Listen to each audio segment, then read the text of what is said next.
Welcome to the Hole in the Head Moto podcast. This week we dive into an iconic Italian company begun by a family of brothers passionate about two things, riding and shooting. Here's Andy and Blaine. Hey, Blaine, let me ask you something. What comes first for you in a given project? Is it the history of the thing or the thing itself? Like, do you decide you want to buy a thing because of its history? Or the history is important to me, surprisingly, and I end up exhausting, everything on YouTube that I can see about it and read about it, because that all adds up to some of the intrigue that I have in these kinds of projects. So yeah, I love knowing all about it. Well, yeah, I realize that mine is a little bit backwards. I may not give a crap about a thing until there's an opportunity to own it, and then I'm suddenly very interested or very keen on it. I want to learn. Yeah, more. I don't sit around and look at automotive or motorcycle history as a hobby, but all of a sudden when I buy a Bultaco or when I get a particular brand of something, yeah, I like to know everything about it. So so I have a bit of a history-led problem. As you may or may not know, I have a Benelli single. Okay. Old Riverside Wards Benelli. Yes.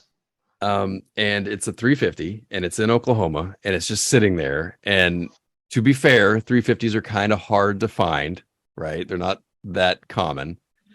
But I was going to sell it. And then I started digging into Benelli. And now suddenly I don't know that I can sell it because I don't know that I would ever find another one. I don't know if I need to find another one, but just after having scratched a little bit of the surface, I kind of need to keep it. You know what I mean? Yeah, it's easy to get connected that way. I fall in love with that all the time. And then I'm sure you're in this boat now. You're probably dying to tell me something that you think is great. Plus you like knowing stuff that I don't know anyway. So that's going to be a big deal. But I find myself, just when you go to the cafe or you park and someone comes up to walk to talk about your project, I almost always work in my little historical tidbits about the company to see people understand just how special this is. I wonder if I'm assuming you've got some of that in you. Yeah, I don't want to be that guy though. Hey, did you know that? A little known fact. Well, so let's talk about Benelli, right? Like Benelli, it's a shotgun company. They make guns. They made motorcycles. They still make motorcycles, right? Like there's a lot of history to the company, but it's kind of throwaway-ish motorcycle brand now because it's kind of Chinese owned. It's one of those. Well, I'm curious about that, the transition from guns to motorcycles. BSA was the same thing. They were an arms maker and then make motorcycles. Is there something about manufacturing one or the other that leaves you with all the tools and materials laying around? Or what's the story? How do you get connected from motorcycles to shotguns or from shotguns to motorcycles, however it happened? I think that there's actually, if we chip away at just that question, like which came first and why, like there's a real clear picture that we can draw about that phenomenon from Benelli as an Italian company versus BSA as a British company, right? Like the British or Birmingham Small Arms they had the tools so they can retool to do this. And it was it was an industrial evolution. Whereas Benelli was 6 brothers. They loved to put motors in bicycles and shoot guns. And so they made parts for motors and bicycles and guns. And is there any record of people riding Benellis and shooting Benellis? Is there a sport that involves ride-by shooting? If not, we should be the first to get Benelli shotguns, set up something, and then ride Benellis by and shoot. Do they just make shotguns or all kinds of different arms? They primarily do shotguns, but long guns. They're actually, and we can get into it, but you're teasing out the where we're going to land. But I didn't know that Benelli was the arms company was actually owned by Beretta.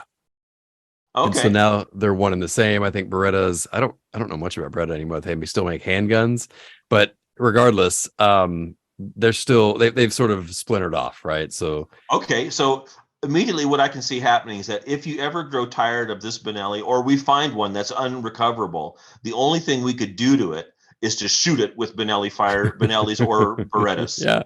Yeah. Okay, so that's coming up. Yeah, we got to look for that opportunity. There's some really sexy shotgun. So okay. So I kind of dove into and geeking out about Benelli because there's a little bit of intrigue around it as a company, or at least mystery, because the line, anytime anybody has a Benelli in the world, there's always some asshole, and it may be me, who's like, well, it's not a real Benelli, or it's just a Riverside Benelli or whatever.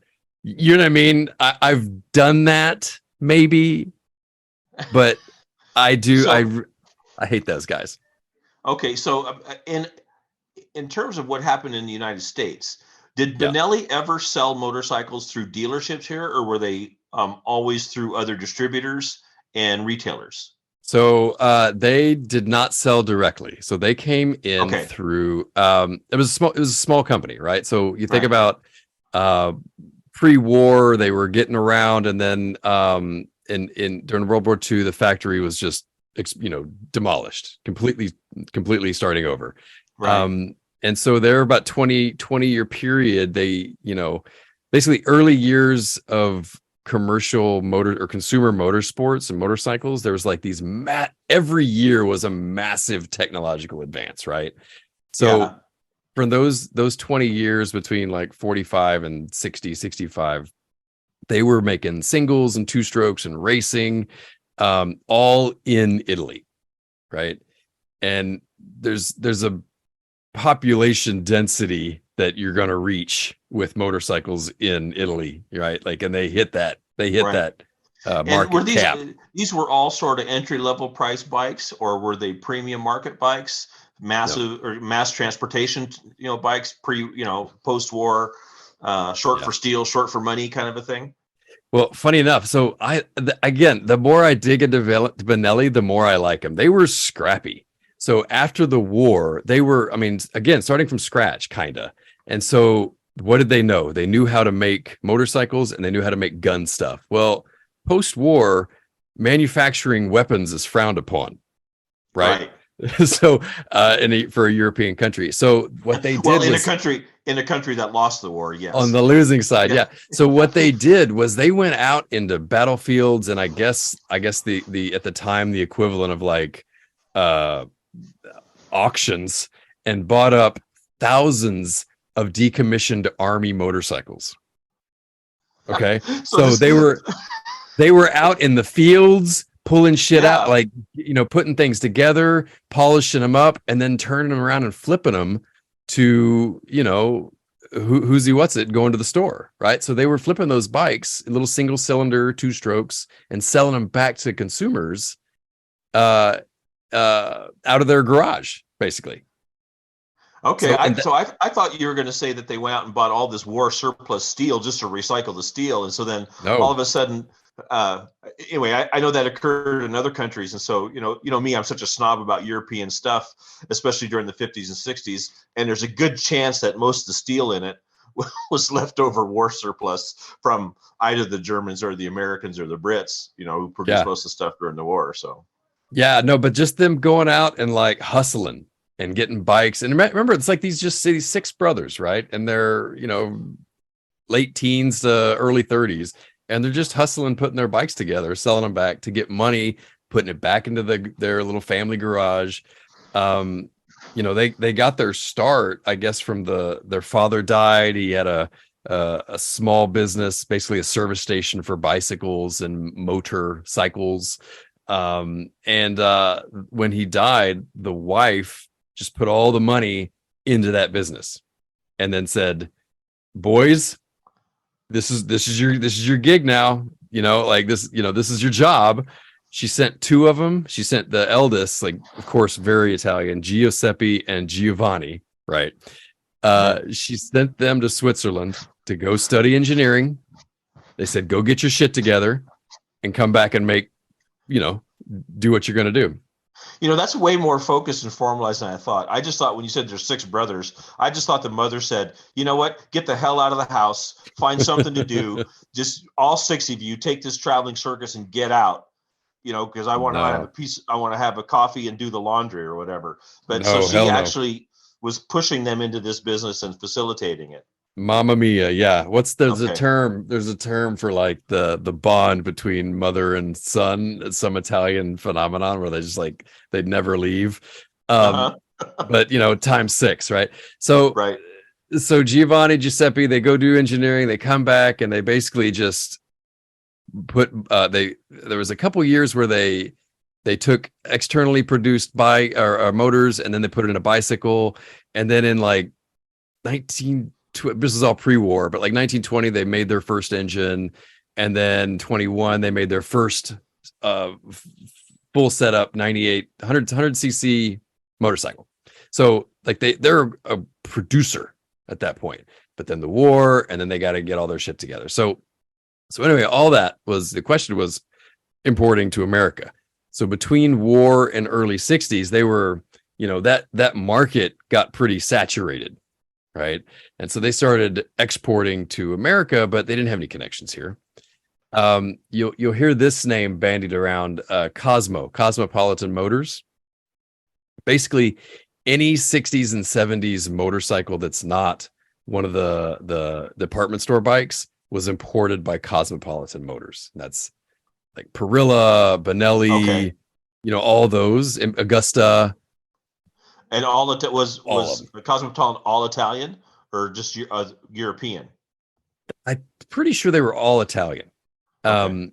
Yeah, and I mean that the Hansful Capriolo.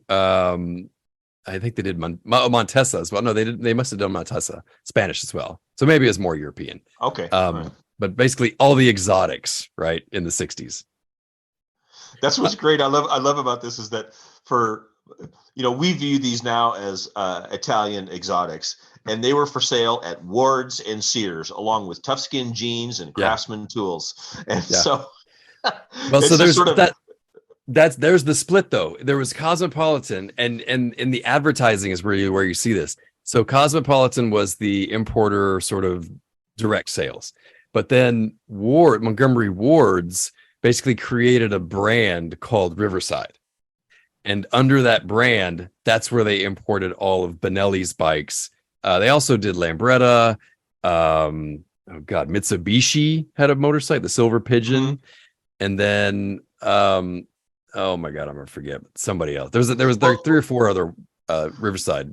What was the view at the time? Because this is post-war and there's a lot of manufacturing going on. A lot of groups are struggling. Everybody wants to export for the US dollar. These bikes, before we got into them, I just have this memory that they were somehow viewed as cheap and unreliable. And was the stuff coming out of Europe and especially Italy at that time, was it viewed as, oh no, this is really good stuff and it's great, it's engineered and passionately built, or was it, this is post-war junk, and it's cheaper than the good American-made stuff, and it was just kind of like what Chinese stuff was 10 years ago? What was the view of? I think it was the opposite of that. I think there was some quality associated with it, because you imagine like Italian racing was it. Right? Like if it was Italian, it was made for racing. So I think the view was, I mean, this is me obviously in retrospect not have been there, but like the view was that these bikes were made to go fast and quick and maybe not be made for the long haul. You know what I mean? Like it was okay. There was some maintenance involved, but these were the high performing machines and they needed a certain level of care. But then you're right, there was this sort of thread, and I think the Riverside ones capture it, where it's not junk, but it's just more mass produced, maybe not the quality of the Tornado. You're not going to get the same. Well, and then the other thing is because they stuck with such small displacements, it was hard to really get an idea. Like I think if you were an enthusiast in the day and you said, oh wow, for a 100cc 2-stroke, this is quick, but for whatever else you were riding in those times, 100cc 2-stroke was not quick, and so like when I was growing up and I saw them and became aware of them, because I remember seeing them in Wards and I remember seeing them in Sears, and we never chose to buy them because the displacements weren't high enough. Yeah. So they look to me kind of they just typical American. We wanted big displacement, big motors, and that was probably reflected in some of these motorcycles. Even though I think they were competitive in their range, right? I mean, if you bought a Yamaha 125 or a Benelli 125, I'm assuming that. Well, Did they yeah. match So performance? no. So Okay. that was, it's funny. You'll see the sort of the rise and fall of those readily available Italians coincide with the rise of Japanese cheap, well-made, long-lasting. But if you just look at the advertising for the Cosmopolitan Benellis and the Wards-Riverside Benellis, like the Riverside ads are all very colorful. There's probably like some kids or a family in a cartoon form, they're blue and red and yay and bubble letters. But the Cosmopolitan ones, those are the ones, and the Riverside ones all had just numbers. Like here's the 125 Scrambler, here's the the 250 Sport or Street, whatever. But the Cosmopolitans, listen to this: Benelli Cobra, the Benelli Barracuda. Yeah, you know what I mean? So they had some marketing ideas anyway, but obviously their marketing budget must have been dwarfed by what Wards was doing. I mean, Wards was a big player. Yeah, well, they were just throwing and them sold through a lot of volume of it. So I can imagine that. And I think in a way you probably needed Wards to advertise it to Americans, because I can picture the ad. It's like a 22-year-old girl with blonde hair wearing capri pants, cat eye sunglasses, or whatever. That's what they struck me as. They never struck me as the hard charging desert racer or the you never saw it with clip on bars and a guy tucked in, wringing his neck out. I just always remember seeing them as sort of camping bikes. Yep. Well, so I found an ad from, and I also have a Benelli Enduro.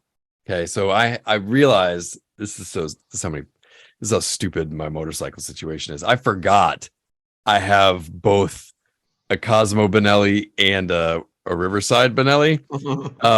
And so I was like, oh shit. So I'm looking at my Enduro. I've got a 175 Enduro, and I found an ad for my Enduro. And of course the Riverside one is like, my 350 was like the big boy bike. Like, you graduate high school, get yourself a, go to campus, whereas the Enduro one is a 175. But here's the ad. It says, "This great motorcycle is 175 cc's of go for glory power. A real rider's machine with a 4-speed engine, hydraulic Marzocchi forks, and those big, tough, knobby tires. This is the perfect cycle for taking on the trails or for the excitement of cross-country adventures. And talk about climbing power. That's what the Benelli Enduro is all about. When you kick over the Enduro, you get out front and you stay out front." Well, to me, that sounds like an ad that's written by someone that got their bikes criticized as being not very powerful and not very serious. And all of a sudden said, well, you know what? We're going to now tell them this. Yeah. It's great copy. It's great copy. Yeah, But I love all those ads. Yeah. But I think it was because they were commonly known as not that powerful and not that sporty. Yeah, probably. Well, so early on though, like back in Italy, they were kind of killing it. Like at a certain point, like, so the youngest brother was sort of their, the youngest is always the smaller, skinny kid, right? So he's gonna go faster because he's little, but he was their racing sort of guy, and he hit. I think he won 4 out of 5 years of Italian championships, like 1927, 1931.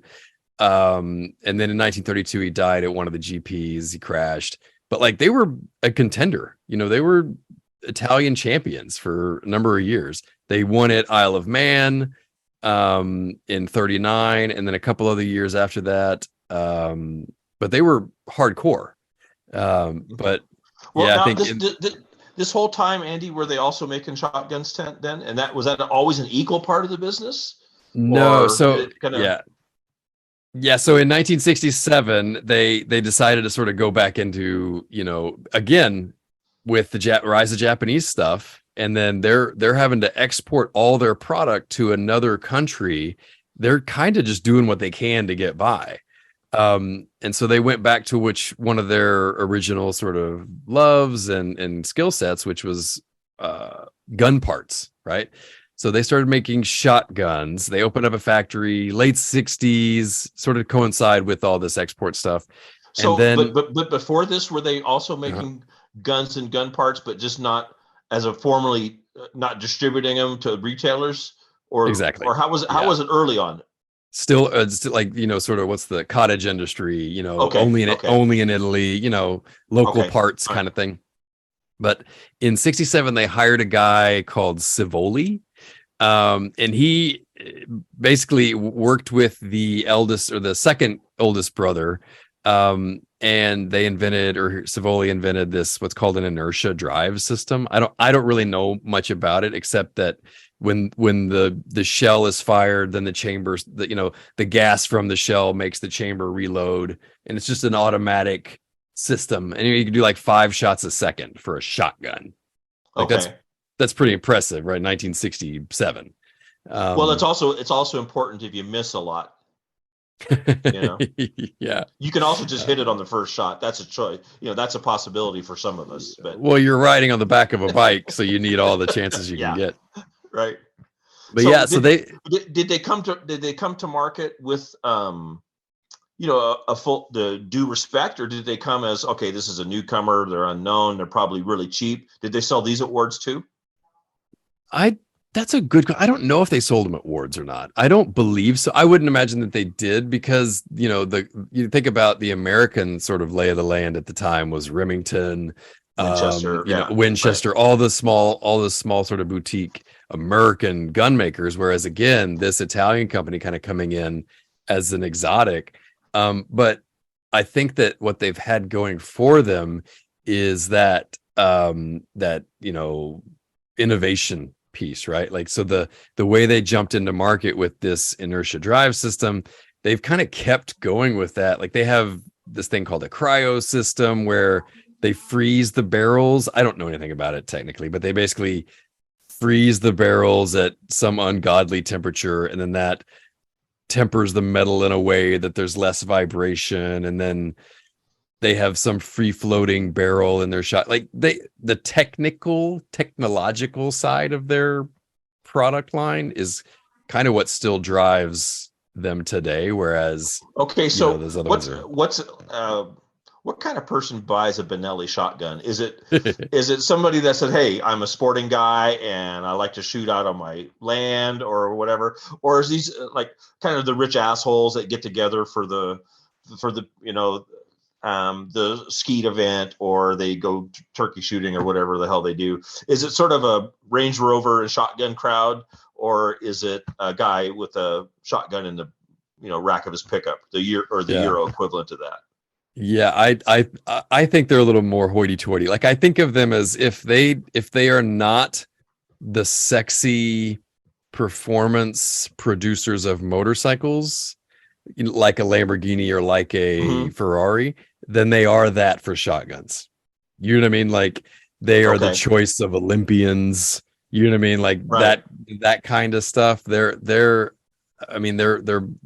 guns go up to like 5K for what looks to me like just a shotgun. You know what I mean? Like, I'm sure there's some coolness to it, but there's a range. If you're gonna shoot a jackrabbit, that you're tired of digging because it digs holes underneath your house, and you're gonna shoot it, and you have a Benelli or a Winchester, you're gonna go for the Winchester. What would I notice if I had a Benelli? Just how crisp it was, how light and balanced it was, or what I don't know. I don't know that you and I would notice anything, frankly, except that you don't want to get it dirty because it costs $5,000. Yeah. I want to know, if there's anybody ever listening, that I want to know how many animals, or we'll say animals, varmints, have been shot by Benellis, because I just don't think that they're that kind of gun. They're like a target practice gun, you know? Yeah. It's like the shooting club. Yeah. Yeah, but where you go on Friday, yeah.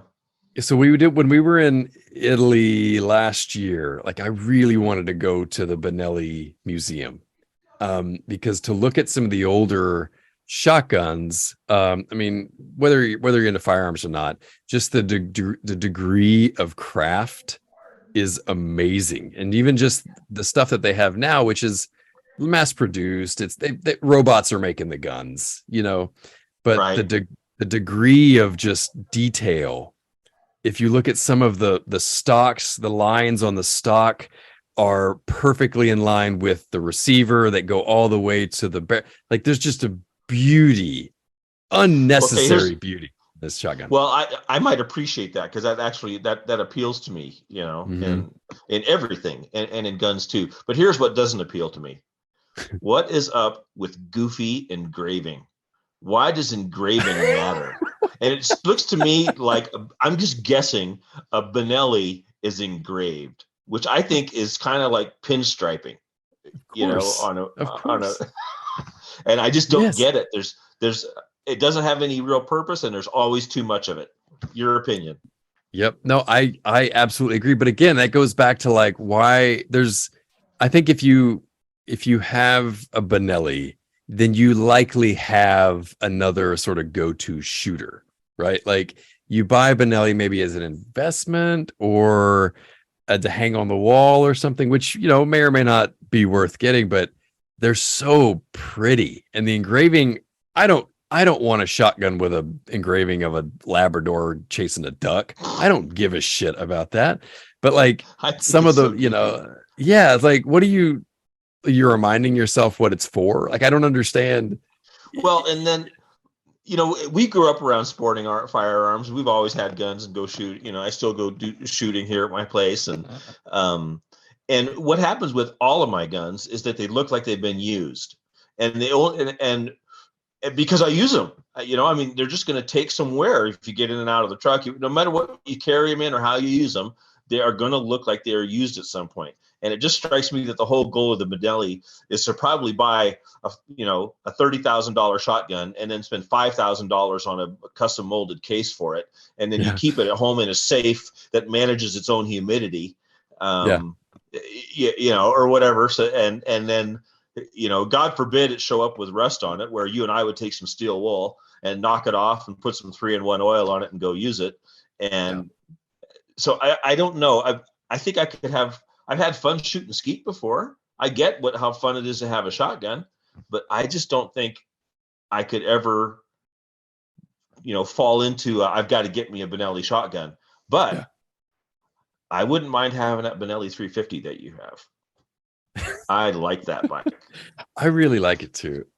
It's a big single. It is. I will be honest with you. I bought it here in Washington, and it was a pain in the ass because the sort of known problems with those bikes are real problems. And that is, there's a little pawl, a little, you know, 3/8 by 3/8 extruded piece of metal that's about 1.5 inches, 2 inches long.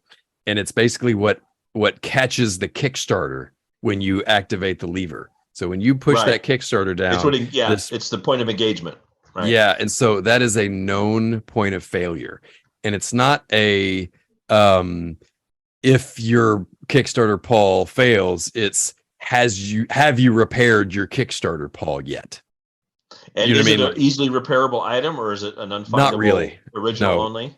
It is a pain in the ass. It is a split the cases. If I recall correctly, it's a split the cases, get in there. And I bought one for my guy who made them out of hardened steel. And maybe he forgot to harden the steel of the first one that he sent me, because as soon as I got it in and it broke, son of a bitch. And so it's just a push start thing. But anyway, got back in there, replaced it. And now, touch wood, it's great. It's a easy start bike. Thank God, because if you have to kick it more than 5 times, you have that in your mind when you think, okay, easy, gentle kick, gentle kick, you know, and then you think, and you don't even chance the hellacious kick, because if you do, you're going to have to get it out. So then at that point, you just push it, right? Well, so then that's the thing I go back to is like, hey man, you can't even start the bike confidently. Why are you keeping it? You know what I mean? Like, okay. But it's funny because there's at least 3 bikes of that era that I have that I'm afraid to kickstart because there's a point of failure associated with kickstarting. It's in that Paul, my little Montesa Coda. If you kick it too far, it actually dents the side cover, and it will puncture the side cover of the engine. And so I just have to bump start them every time. But yeah, it's So what is other stuff available for it, or is this completely an orphan bike? no, they're pretty readily available. But again, it's because Riverside just threw them out there. Wards threw them out there. The 350 is the same as the 250 by and large, except obviously a little bit bigger on the top end. But everything's pretty available. There's new old stock on. There's a few guys that have new old stock parts, but eBay's pretty generous. There's a lot of stuff out there. What more so for the two strokes? What do you? What's the thing going to be to you eventually? Is it going to be a little cafe rider? You're going to take it to Oklahoma and use it just for, on vacation to run around a little bit?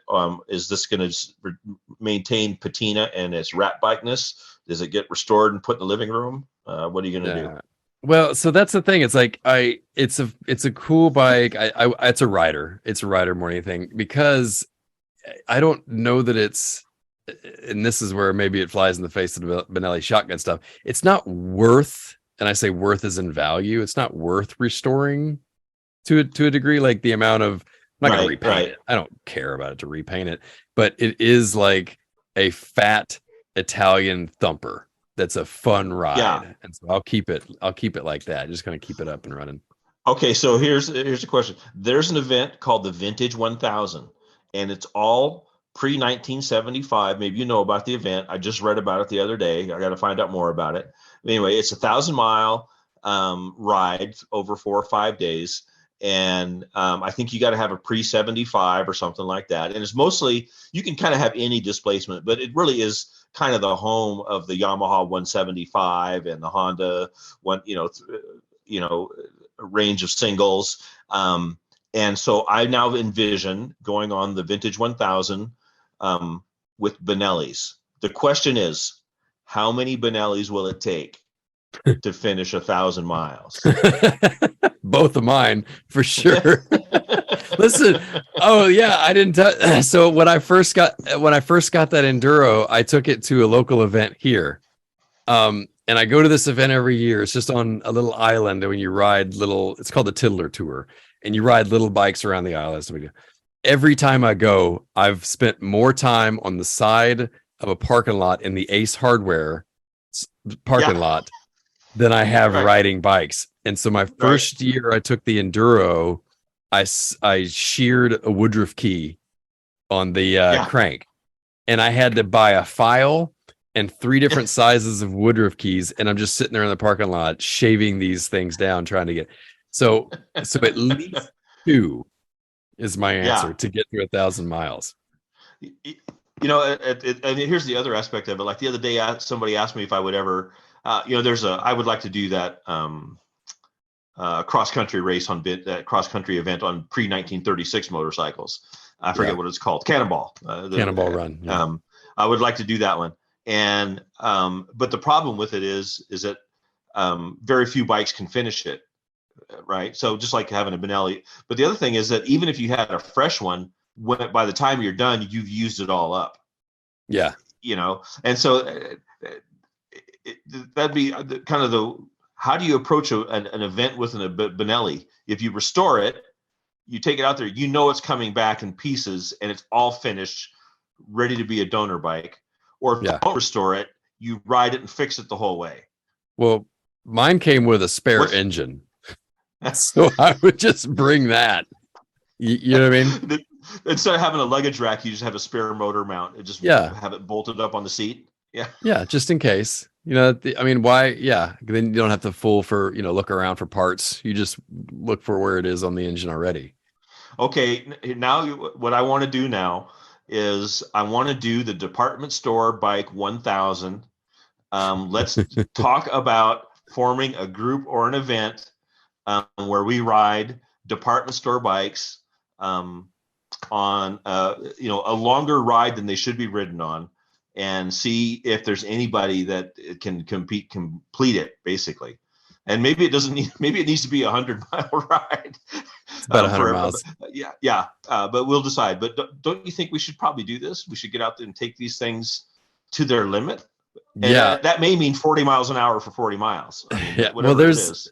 So there's and I think that I don't know that anybody's ever come at it from the department store side, but like there's the Moto Giro, which is in California, and it's under a certain CC as well. I want to look at this vintage 1000, but there are guys who are all about the Riverside bikes, Benelli Riversides, and souping them up, pull parts from, like, they'll know that, the Kickstarter shaft from the Mojave is, the shaft to get, and then if you pair that with this, cam from whatever, like, they'll put them together and stay within the family, and then they're like credible machines.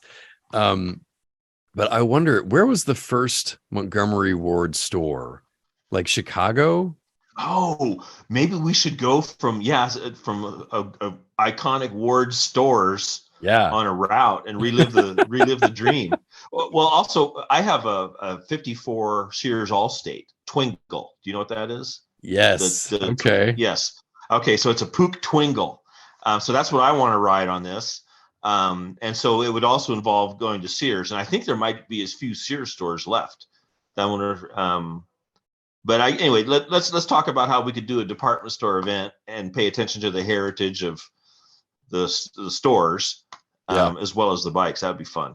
Well, I think we could even do an episode on the department store bikes, like, because there's like a whole, just with Riverside, like I said, there's Mitsubishi Pigeon, there's Moto Bacan, there was like 6 different manufacturers that they sold. Yeah, I just want to talk about it because just think of what the day was like when you went to Wards and bought a Riverside, right? You bought it, and then it isn't like they had a garage, or a showroom, right? You had to wheel it past the pantyhose and the jeans and the tools to get it out to the front door, and then you put it out laid it sideways in some station wagons. Yeah, how'd you get it home?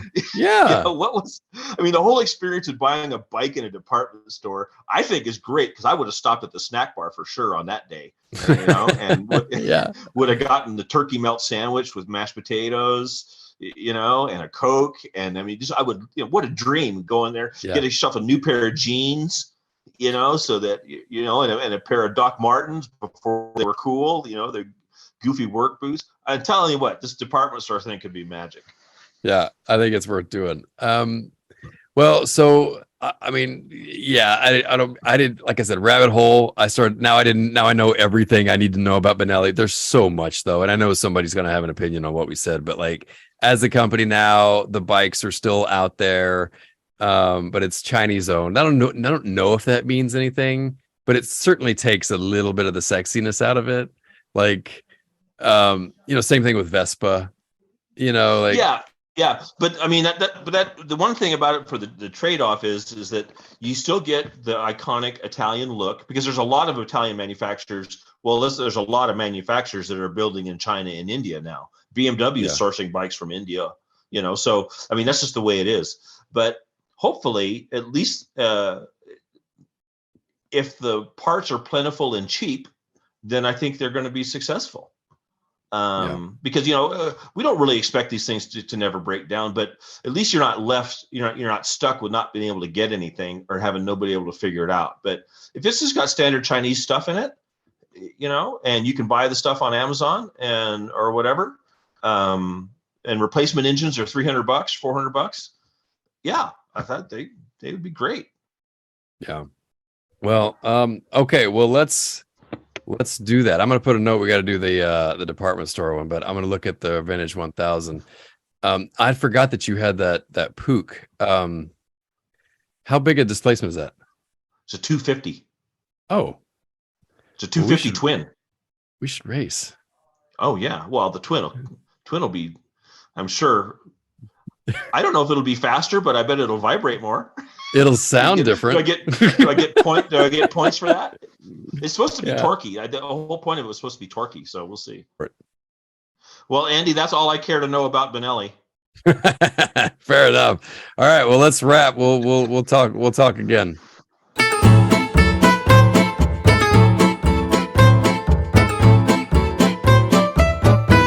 Well, there you have it. Want to let us know what we got wrong? Send an email to actually@holeintheheadpod.com.